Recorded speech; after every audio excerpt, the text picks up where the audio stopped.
Mohun Bagan Durand কাপে ইস্টবেঙ্গলের সাথে সেম গ্রুপে ছিল। মোহনবাগান 3টে ম্যাচ খেলেছে, 3টেই জিতেছে। ইস্টবেঙ্গল 3টে ম্যাচ খেলেছে, 2টো জিতেছে, একটা হেরেছে, ডার্বি হেরেছে। নর্মালি বিশ্ব ফুটবলে কি হয় এই ধরনের ক্ষেত্রে, যে টপ করে গ্রুপে সে উইকার অপোনেন্টস পায় পরের রাউন্ডে গিয়ে, আর যে সেকেন্ড হয় সে কিন্তু স্ট্রঙ্গার অপোনেন্ট পায় তার তুলনায়।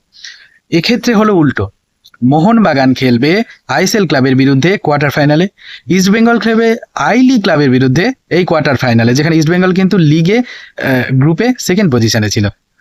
এবং সব থেকে মজার ব্যাপার, মোহনবাগান এই গরমে কলকাতায় খেলবে দুপুর 4টের সময়, ইস্টবেঙ্গল এই গরমে পরের দিন কলকাতায় খেলবে সন্ধ্যে 7টার সময়। দারুণ ব্যাপার। ঠিক আছে, আমরা এইসব ম্যাচগুলো জিতে আমরা ট্রফিটা ঘরে তুলবো, এটা আমাদের চ্যালেঞ্জ। তার আগে সূচিটা দেখে নিন, ব্যাপারটা পরিষ্কার হবে। কোয়ার্টার ফাইনাল 1, যেখানে স্পোর্টিং ক্লাব দিল্লি এবং ফুটবল ক্লাব রাংদাই তারা খেলবে 16ই আগস্ট বিকেল 4টের সময় রাঁচিতে। এবং একই দিন 16ই আগস্ট সন্ধ্যে 7টার সময় যুবভারতী ক্রীড়াঙ্গন কলকাতাতে ইস্টবেঙ্গল ভার্সেস ইন্ডিয়ান আর্মি। পরের দিন 17ই আগস্ট কলকাতাতে 4টের সময় মোহনবাগান খেলবে জামশেদপুর এফসির বিরুদ্ধে।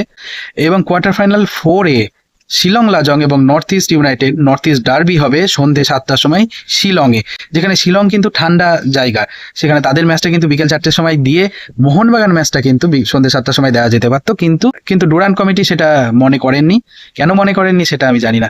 পরের রাউন্ডে সেমিফাইনালে যারা যাবে সেক্ষেত্রে কিন্তু sporting club Delhi versus East Bengal হওয়ার চান্স ভীষণ বেশি, যদি দুটো দলই জেতে।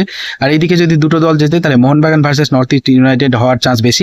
6th বিদেশি যিনি এখনো চূড়ান্ত হননি, তিনি বাদ দিয়ে প্রত্যেকটা প্লেয়ার আমাদের কিন্তু চলে এসেছে। গতকালকে কিন্তু লালিনজওয়ালা ছাংতে তিনি এসেছেন, আজকে সকালে সামি জেলকোভিচ চলে এসেছেন। প্রত্যেকটা প্লেয়ারই কিন্তু কোয়ার্টার ফাইনাল সেমিফাইনালের জন্য ইজিলি অ্যাভেলেবেল। যে দলই পড়ুক আমরা ডুরান্ড কাপ চ্যাম্পিয়ন হব। জয় মোহনবাগান।